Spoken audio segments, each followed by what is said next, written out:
আশা করি সবাই ভালো আছেন। আমরা যারা সৌদি আরবে থাকি, আমরা অনেক সময় কফিলের অনুমতি ছাড়া কাফালা হওয়ার সুযোগ পাই। তো বর্তমানে 2025 শেষ হয়ে যাচ্ছে। তো আমরা জানি যে কুয়া বা কিউয়া, এই কিউয়া প্ল্যাটফর্মের মাধ্যমে আমরা কাফালা হতে হয়, তলব নিতে হয়, তলব অ্যাকসেপ্ট করতে হয়। তো তলব অ্যাকসেপ্ট করার আগে আমাদেরকে যে বিষয়গুলো জানতে হয় যে আমাদের কন্ট্রাক্টের মেয়াদ শেষ হয়েছে কিনা, ইকামার মেয়াদ শেষ হয়েছে কিনা, ঠিক আছে, ওয়ার্ক পারমিটের মেয়াদ শেষ হয়েছে কিনা।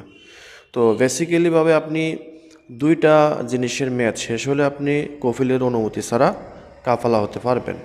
আবার এই যে দুইটা কথা বলি, সেই দুইটার মেয়াদ শেষ হলেও আপনি কফিলের অনুমতি ছাড়া কাফালা হতে পারবেন না। বিষয়টা জানতে হলে ভিডিওটা শেষ পর্যন্ত দেখেন, ভিডিওটা শেয়ার করে দেবেন যেন সকলে জানতে পারে।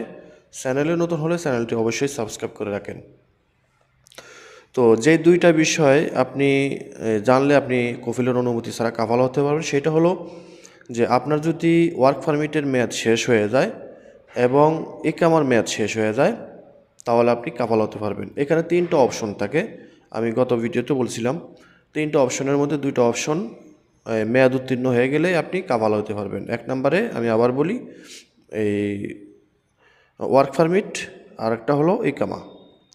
তো এখন আরেকটা হলো কন্ট্রাক্ট। তো কন্ট্রাক্টটা যদি থাকে, কন্ট্রাক্ট টার্মিনেট হয়ে গেলে বা টার্মিনেট না হলেও আপনি কাফালা হতে পারবেন। শুধু প্রথমের দুইটা, উপরে দুইটা অপশন থাকে, ইকামা ভ্যালিড এক্সপায়ার এবং আপনার এই ওয়ার্ক পারমিট এক্সপায়ার, এই দুইটা থাকলে আপনি কাফালা হতে পারবেন কফিলের অনুমতি ছাড়া। যে কোনো কোম্পানি থেকে তলব নিয়ে ওকে করে দিতে পারবেন। আবার এই দুইটা থাকলে আপনি কাফালা হতে পারবেন না। কেন হতে পারবেন না? আমাকে আজকে এই 2-3 দিন ধরে আমাকে বেশ কিছু ভাই ব্রাদার এই বিষয়টা নিয়ে জিজ্ঞাসা করতেছে যে আপনি যে পূর্বের যে ভিডিওতে বলছিলেন যে উপরের দুইটা এই এক্সপায়ার হলে, ইকামা এবং ওয়ার্ক পারমিট দুইটা এক্সপায়ার হলে তলব নেওয়া যাবে, কিন্তু আমার তো তলব আসতেছে না। তো আমি এই ভিডিওটা করার অন্তত 2 মিনিট আগে, হ্যাঁ, এক ভাই আমাকে আজকে প্রায় 4-5 দিন ধরে সে অন্য কোম্পানি থেকে তলব নিতে চাচ্ছে, তলব নিতে পারতেছে না। তার কন্ট্রাক্ট টার্মিনেট করা আছে, ইকামা এক্সপায়ার অনেক দিন যাবত, এবং ওয়ার্ক পারমিট এক্সপায়ার, তাও আবার অনেক দিন যাবত। তো উনি কিন্তু কফিলের আন্ডারেই আছে এখনও, মানে কফিলের কাছেই থাকে। তো কফিলের বলছে সে কাফালা দেওয়ার জন্য, কিন্তু কফিল কাফালা দিতেছে না। তো এখন আপনার মনে প্রশ্ন জাগতে পারে, তো ওর তো কোনো কিছুই ভ্যালিড নেই, তো ও তো কফিলের অনুমতি ছাড়া কাফালা হইতেই পারে। না ভাই, ওনাকে কিন্তু কফিলে কাফালা হইতে দিতেছে না। তারপরেও কীভাবে দিতেছে না, তার আগে আপনাদেরকে যে কথা বলবো এটা বললে আপনি বুঝতে পারবেন। আপনার যদি আমার মেয়াদ এক্সপায়ার হয়ে যায়, ওয়ার্ক পারমিটের মেয়াদ এক্সপায়ার হয়ে যায়, কন্ট্রাক্টের মেয়াদ এক্সপায়ার বা টার্মিনেট হয়ে যায়, আপনি আপনার কফিলের সাথে কখনোই কাফালার সম্পর্কে কথা বলবেন না, কাফালার বিষয় নিয়ে কথা বলবেন না, এটা মনে রাখবেন। তাহলে আপনি কাফাল হতে পারবেন। আপনি যদি কফিলের বলেন যে আমি কাফাল হয়ে যাম, তো কফিল যদি মনে করে যে আপনার ইকামাটা বানাইতে অনেক টাকা লাগবো, ওয়ার্ক পারমিটের মেয়াদ এগুলা বাড়াইতে হইব, ঠিক আছে, কিন্তু আপনাকেও রাখতে হইব।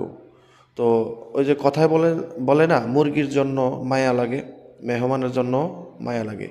মুরগি জবাই করতেও গেলেও জবাই করতে পারে না, চায় না, মেহমানেরও বিদায় করতে পারে না না খাইয়ে। তো এই বিষয়টা হলো এরকম, আপনার কফিল আপনার ইকামাও বানাবে না, ওয়ার্ক পারমিটের ভ্যালিডও করবে না, এবং আপনাকে কাফালাও দিবে না, আপনাকে চায় সে। তো এখন আপনি যদি কফিলের বলেন যে আমি কাফালা হমো, প্রতিদিন যদি কফিলের সাথে ঘ্যান ঘ্যান করেন কাফালা দে, ভাই আপনি আগে কিউয়া প্ল্যাটফর্মে ঢুকবেন। কিউয়াতে ঢুকে আপনি দেখবেন যে, আপনারা স্ক্রিনে ফলো করেন, আপনি দেখবেন যে আপনার কিউয়াতে এই দুইটা জিনিস এক্সপায়ার হয়েছে কিনা। এক নাম্বার, ইকামা ভ্যালিড আছে কিনা, যদি ইকামার মেয়াদ শেষ হয়ে থাকে, এবং তারপরে আছে ওয়ার্ক পারমিট। ওয়ার্ক পারমিটের মেয়াদ যদি এই এক্সপায়ার হয়ে থাকে, এরপরে আছে কন্ট্রাক্ট, সেটার দিকে আপনার ফলো করার দরকার নাই। শুধু আপনি দুইটা জিনিস ফলো করবেন, এই কামার মেয়াদ, ওয়ার্ক পারমিট, এই দুইটা জিনিস যদি আপনার এক্সপায়ার হয়ে থাকে, মেয়াদ উত্তীর্ণ হয়ে থাকে, তাহলে আপনি কফিলেরে কিচ্ছু না বলে আপনি যে কোনো কোম্পানি থেকে আপনি তলব নেন, চুপে চুপে, আপনি কফিলেরা জানাবেন না। কফিল তো জানেই যে আপনার ইকামার মেয়াদ নাই, আপনার ওয়ার্ক পারমিটের মেয়াদ নাই, ঠিক আছে। তো আপনি কফিলের সবসময় বলবেন যে আমার ইকামাটা বানিয়ে দে, একটু মানে নর্মালি বলবেন, বেশি প্রেশার দেওয়ার দরকার নেই, কারণ আপনার তো মনের ভিতরে আছে যে আপনি কাফালা হবেন, ঠিক আছে। আপনি বাইরে কাফালা হওয়ার রাস্তাও খোঁজেন এবং কফিলেরও হাতে রাখেন। কফিল যেন বুঝতে না পারে যে আপনি কাফালা হবেন, কারণ কফিল অনেক সময় ওই যে বললাম না যে মুরগির জন্য মায়া লাগে, মেহমানের জন্য মায়া লাগে। কফিলে আপনারা ছাড়বো না, কাফালাও দিব না, ইকামাও বানাইব না, ওয়ার্ক পারমিটের মেয়াদও বাড়াবে না, শুধু কন্ট্রাক্টটা করে রাখবো বা টার্মিনেটও করে দিল। তো এগুলা যদি আপনি বুঝে শুনে চলতে পারেন তাহলে আপনি কাফালা হইতে পারবেন। এই যে আমি যে ভাইয়ের কথা বললাম, এই ভাইটিরে সে মানে অন্য জায়গায় কাফালা হইব, কফিলের সাথে ঘ্যান করছে যে আমার কাফালা দে, অথচ কফিলের তারে কাফালা দেওয়ার কোনো স্কোপ নাই। ও নিজেই কাফালা হয়ে যেতে পারে, কফিলে কিচ্ছু করতে পারবো না, ঠিক আছে। সৌদি আরবে এই কিছু সৌদি আছে খুব পণ্ডিত, ওরা কিন্তু অনেক কিছু বোঝে, ঠিক আছে। আবার অনেকে আছে মানে কিছুই বোঝে না, কর্মী আছে, কিউ আছে, আবশির আছে, লাইসেন্স আছে, কিন্তু কিছু বোঝে না, মক্তবে গিয়ে কাজ করায়, নিজে কিছু বোঝে না, ঠিক আছে। বোঝার চেষ্টাও করে না, মক্তবে যায় 50 রিয়াল 100 রিয়াল দেয়, আমার এই কাজটা করে দে, আমার কর্মীরা হুরুপ লাগিয়ে দে, টার্মিনেট করে দে, এই কামা বানিয়ে দে, ফাইনাল এক্সিকিউটিভ লাগিয়ে দে, মানে মক্তব দিয়ে কাজ করে। আর কিছু কিছু সৌদি আছে তারা কিন্তু অনেক বড় খেলোয়াড়, আর যদি খেলোয়াড় রাতে পড়ে থাকেন তাহলে আপনি কিন্তু বাঁচবেন না, আপনি ধরা খাইতে খাইতেই যাইবেন। তো এই ভাইটি কী করছে, কফিলের সাথে খালি সবসময় জ্ঞান করছে। তো ওনার কথা উনি আমার সাথে যেভাবে কথা বলছেন, যেভাবে কফিলেরে বলছে কাফালার জন্য, সেইভাবে আমি বলতেছি। উনি কফিলেরে সবসময় ডিস্টার্ব করতো, আমার কাফালা দে। ভাই কফিল আপনার কাফালা দেওয়া লাগবে না, আপনি নিজেই কাফালা হইতে পারবেন। আপনার যদি আমার মেয়াদ শেষ হয়ে থাকে, ওয়ার্ক পারমিটের মেয়াদ শেষ হয়ে থাকে, কন্ট্রাক্ট টার্মিনেট হোক কিংবা কন্ট্রাক্ট থাকুক, আপনি কফিলের অনুমতি ছাড়া চুপে চুপে কাফালা দিতে পারতেন। কফিলের যখন এই যে জ্ঞান করছে কফিলের সাথে, কফিলে আবার কি করছে, ওনারে তার আরেকটা লাইসেন্স থেকে তলব দেয়, ঠিক আছে। তলবটা আবার ক্যান্সেল করে দেয়, তলবটা আবার ক্যান্সেল করে দেয়। তো একটা তলব দিলে সেই তলবের একটা নির্দিষ্ট মেয়াদ থাকে 10 দিন।